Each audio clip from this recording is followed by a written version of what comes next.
आपकी गलती होगी, आप डिजास्टर बुला रहे हैं और सरकार उसमें आपकी मदद कर रही है। ये पहाड़ियां कटेंगी, पहाड़ियां मरेंगी, उसके साथ मरेंगे आप, हजारों जानवर, हजारों पक्षियां। सुप्रीम कोर्ट का ऑर्डर आया था तब कई लोग जो है प्रोटेस्ट कर रहे थे, सड़कों पर उतरे थे।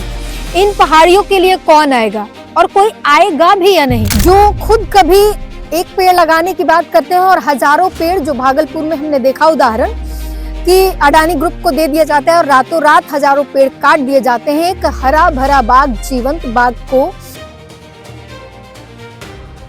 नमस्कार, मेरा नाम है ब्यूटी गिरी और आप देख रहे हैं बतंगड़। इस वक्त हम अरावली के बीचों बीच खड़े हैं। वैसे तो ये अरावली दिल्ली, हरियाणा, राजस्थान और गुजरात तक है और ये सबसे पुरानी पहाड़ियों में से एक है, या यूं कहें कि इंडिया की सबसे पुरानी पहाड़ी है। लगभग ये 320 करोड़ साल पुरानी ये पहाड़ी है। ये पहाड़ी न सिर्फ पहाड़ी है बल्कि ये उत्तर भारत की सांसें भी है। लेकिन इस पहाड़ी के लिए सुप्रीम कोर्ट ने कुछ ही दिनों पहले डेथ वारंट साइन कर दिया है। डेथ वारंट कैसे, ये हम समझाएंगे आपको, लेकिन एक बार ये नज़ारे देखिए कितने खूबसूरत हैं और चारों तरफ पेड़ पौधे और ये पहाड़ी कितनी सुखद नजर आ रही है। लेकिन ये पहाड़ी कब तक इतनी सुखद रहेगी और ये पहाड़ी रहेगी भी या नहीं, इसकी भी कोई गारंटी नहीं है, क्योंकि सुप्रीम कोर्ट ने ये साफ साफ कह दिया है कि अरावली को जो पहाड़ियां 100 मीटर से ऊंची हैं या 100 मीटर तक हैं उन्हें ही अरावली मानी जाएंगी। उससे नीचे की जो पहाड़ियां हैं उन्हें अरावली नहीं मानी जाएंगी।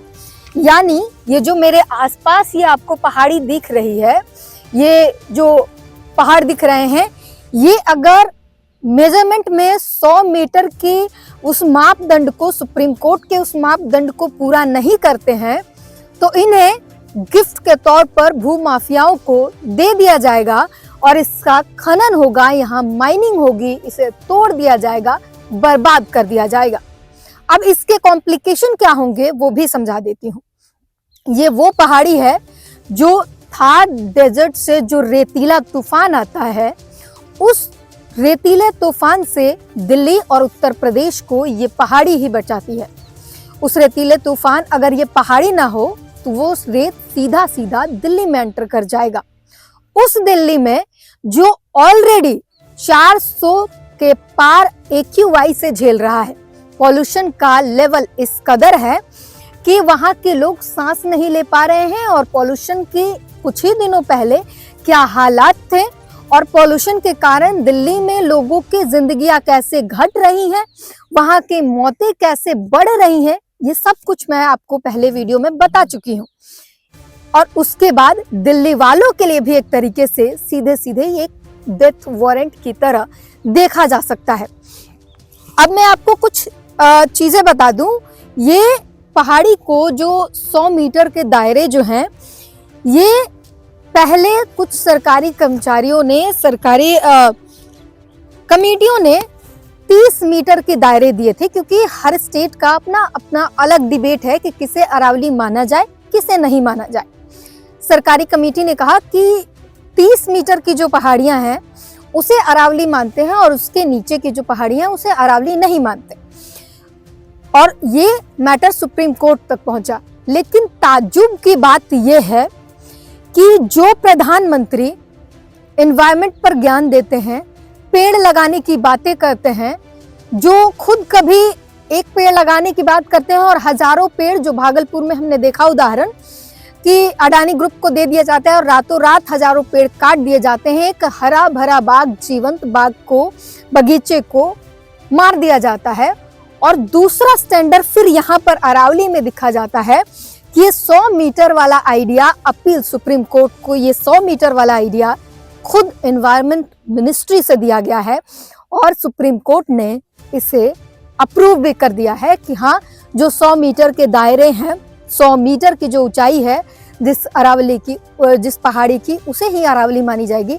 उसके बाद की जो है उसे अरावली नहीं मानी जाएगी। यानी मेरे पीछे ये जो पहाड़ी दिख रही है, अगर ये 100 मीटर की नहीं हुई तो इसे तहस नहस ध्वस्त कर देना जो है इनलीगल नहीं होगा, ये एक तरीके से गिफ्ट होगा उन भूमाफियाओं को, और वो चाहे तो इसे तोड़कर जो चाहे वो कर सकते हैं। और इससे टूट जाने के बाद कितना भारी नुकसान होगा वो भी मैं आपको बता देती हूँ। उससे पहले ये भी जान लीजिए कि इस पूरी अरावली को जो है ये लगभग 750 किलोमीटर में जो फैला हुआ है, इस पूरे अरावली में मात्र 10% ऐसी पहाड़ियां हैं जो 100 मीटर के दायरे को पूरे कर सकेंगे। बाकी 90% जो पहाड़ियां हैं वो 100 मीटर के दायरे को पूरे नहीं कर पाएंगे, यानी 90% ये पहाड़ियां खत्म कर दी जाएंगी। अब एक चीज आपको और बता दूं कि इस पूरे अरावली में लगभग 1000 से ज्यादा एनिमल स्पीसीज हैं और 350 से ज्यादा बर्ड स्पीसीज हैं। अगर ये अरावली पहाड़ियां उजड़ जाती हैं तो उनके बारे में सोचिए, उनका क्या होगा। अगर मुझे यहाँ पर मोर दिख रहा है या पूरे गुरुग्राम में ही अगर मोर दिख रहे हैं तो ये इन्हीं पहाड़ियों की देन है। यहाँ पर मैं चिड़ियों की चहचहाहट सुन पा रही हूँ इन पहाड़ियों में, वो इसी पहाड़ी की देन है। और जरा सोचिए अगर इसे बर्बाद कर दिया गया, डिस्ट्रॉय कर दिया गया, तो ये सारे एनिमल, ये बर्ड स्पीसीज जो हैं वो कहाँ जाएंगे, उनका ठौर ठिकाना क्या होगा। एक चीज और बता दूं, ये अरावली पहाड़ी जो है ये दुनिया की सबसे पुरानी जो पहाड़ियां हैं उनमें से एक पहाड़ी ये भी है। पहाड़ों की जैसे पहाड़ बनते हैं उन्हें हजारों करोड़ों साल बनने में लगते हैं, और जब वो पीक पर होते हैं उसके बाद धीरे धीरे हजारों सालों बाद वो डिस्ट्रॉय भी होने लगते हैं, धीरे धीरे वो खत्म भी होने लगते हैं।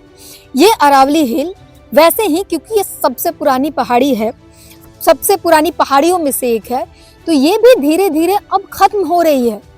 इस पहाड़ी को कहाँ हम इंसानों को बचाने की कोशिश करनी चाहिए।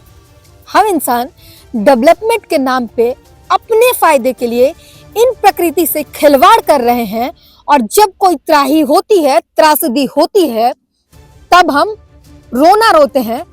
तो ये जो भी त्रासदियां होती हैं विकास के नाम पर, जो हम विनाश मचा रहे हैं, अगर इन पहाड़ियों को काटा गया तो दिल्ली वाले सीधे सीधे कोल्ड डेजर्ट बन जाएगा दिल्ली, और दिल्ली वाले मरना शुरू हो जाएगा, हर रोज लोग मरेंगे।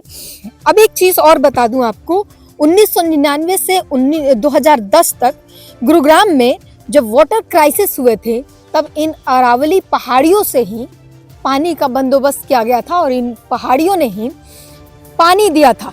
वाटर क्राइसिस की जो समस्या थी इस अरावली ने सॉल्व किया था। तो अगर इस अरावली को आप खत्म कर रहे हैं, जो पहाड़ी ऑलरेडी धीरे धीरे खत्म हो रही है, उसे अगर आप खत्म करना चाह रहे हैं तो आप अपना विनाश खुद बुला रहे हैं। और ऐसी स्थिति में मेरा एक सवाल है, जब कुत्ते पे सुप्रीम कोर्ट का ऑर्डर आया था तब कई लोग जो है प्रोटेस्ट कर रहे थे, सड़कों पर उतरे थे। इन पहाड़ियों के लिए कौन आएगा, और कोई आएगा भी या नहीं, क्योंकि ये पहाड़ियां जब काटी जाएंगी कुत्ते भी मरेंगे और हजारों प्राणी, इंसान तो मरेगा ही, हजारों जानवर भी मरेंगे, हजारों पक्षियां भी मरेंगी।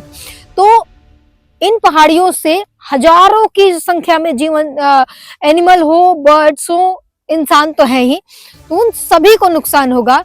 तो इन पहाड़ियों को बचाने के लिए कोई आएगा या नहीं। अगर आप अभी नहीं समझे, अगर आप अभी सवाल नहीं उठाए, अगर हाथ पर हाथ धरे बैठे रहे, तो फिर मौत को आप खुद बुला रहे हैं। और अगर डिजास्टर आएंगे तो ये सब आपकी गलती होगी। आप डिजास्टर बुला रहे हैं और सरकार उसमें आपकी मदद कर रही है। ये पहाड़ियां कटेंगी, पहाड़ियां मरेंगी, उसके साथ मरेंगे आप, हजारों जानवर, हजारों पक्षियां, और ये पूरे जो 2-3 राज्यों में जो ये फैली हुई है वहां के लोगों की जिंदगी कैसे इफेक्ट होगी वो आने वाले समय में धीरे धीरे समझ आ जाएगा। तो समय रहते अगर आपने आवाज नहीं उठाई तो फिर भुगतना आपको है। डिसाइड आप ही को करना होगा कि अपने जीवन बचानी है, इन पशु पक्षियों के जीवन बचाने हैं, या फिर हाथ पर हाथ धरे बैठे रहना है और मौत का इंतजार करना है, मौत को और पास बुलाना है। तैयारी और डिसीजन सब कुछ आपका है। आप सोचिए आपको क्या करना है, आवाज उठाना है या बैठे रहना है, सरकार से सवाल करना है या सरकार को समर्थन देना है आपकी मौत के फैसले में आपको तय करना है। दोस्तों, हम जनता की आवाज बनकर सच्ची पत्रकारिता कर रहे हैं। लोगों की समस्याएं, उनके सवाल और सच को सरकार तक पहुंचाने का काम कर रहे हैं। बस आपका थोड़ा सा साथ चाहिए। इस वीडियो को ज्यादा से ज्यादा ग्रुप्स में शेयर करें ताकि हर आवाज सरकार तक पहुंच सके। अगर आप भी इस पहल में हमारे साथ हैं तो कमेंट में जरूर लिखें बी सपोर्ट। आपका शेयर ही हमारी ताकत है। ऐसी ही कोई जन समस्या या परेशानी हो तो हमसे संपर्क करें या सोशल मीडिया पर कमेंट या डीएम करें।